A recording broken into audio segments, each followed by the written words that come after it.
The Bastard Prince. Dragonspeaker Chronicles Book 1. Written by Patty Jansen. Narrated by Genevieve Lerner. Chapter 1. For some people, a 50th birthday was a cause for celebration. A life well lived, a caring family, children and grandchildren aplenty, and golden years during which one was treated with respect. For Nellie, her 50th birthday was none of those things.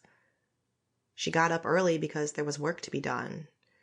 She dressed well, if inelegantly, putting on many layers of clothes, because it was cold in her little room on the ground floor of the palace, where the servants lived and worked. It was only slightly warmer in the kitchen, but on a busy day like today, people would walk in and out through the back door to deliver supplies for the banquet.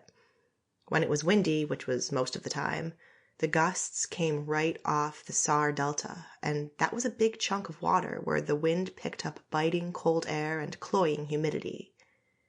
She pulled the blankets and sheets of her bed straight and put the book of verses back in the drawer of her tiny bedside table, where she had forgotten to return it after prayer last night. She shut the door to her clothes cupboard and turned down the wick to the oil light until the flame went out. Phooey, it was pitch dark in here. In the corridor that ran from the servant rooms to the kitchen, it already smelled of pudding and sweet cakes, even if the Regent Bernard's banquet in honor of the 16th birthday of his son was still more than 2 days away. Her coat hung on the hook outside the door to her room. She took it off, stuck her arms in the sleeves, and tied up the belt in front. In the kitchen, a woman yelled, "It was supposed to be here yesterday. What are you doing? What are we going to feed 200 people if you can't get it here on time?" Nellie cringed. An upcoming banquet brought out Dora the cook's legendary temper. She treated each menu-related mishap as an assault on her reputation, and yelled twice as much as usual at the kitchen workers. Mountains of work waited for anyone who dared enter the kitchen. "Get more firewood. Pluck those chickens. Scrape those carrots." Nellie knew it all too well. It was hard, thankless work, and with each season that passed, it grew more tiring. But it kept Nellie warm and out of the poorhouse. Before she joined the madhouse, though, she had an even less enviable task to perform, and she needed to hurry. She stuck her hand in her pocket. Her fingers met the thick paper of the envelope, which she'd put there when she could no longer stand looking at it sitting on her bedside table. On the front, in curly letters, it said, "Miss Cornelia Dreessen." Nellie snorted every time she saw that. Nobody in their right mind called her Cornelia, except perhaps the shepherd when he needed to address her formally in church, which wouldn't happen until the day she died, and then the only people who would hear it were the very few who cared to come to her funeral. The name belonged on a headstone.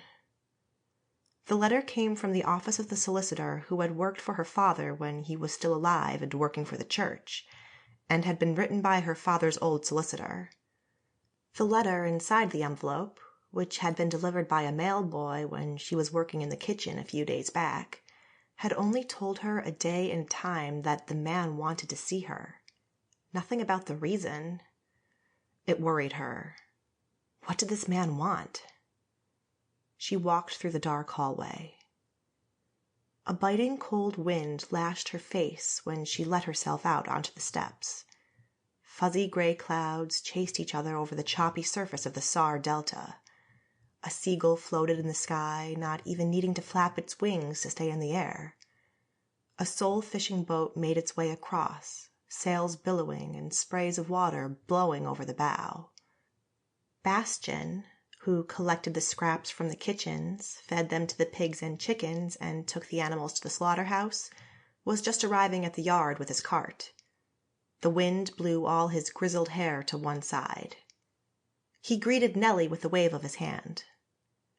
Nellie pulled up her shawl, walked down the steps, and left through the side gate. It led to a narrow alley that ran past the side of the palace, and the laundry door, to the forecourt and past the stables that were neatly swept for the impending arrival of banquet guests from out of town. Sample complete. Ready to continue?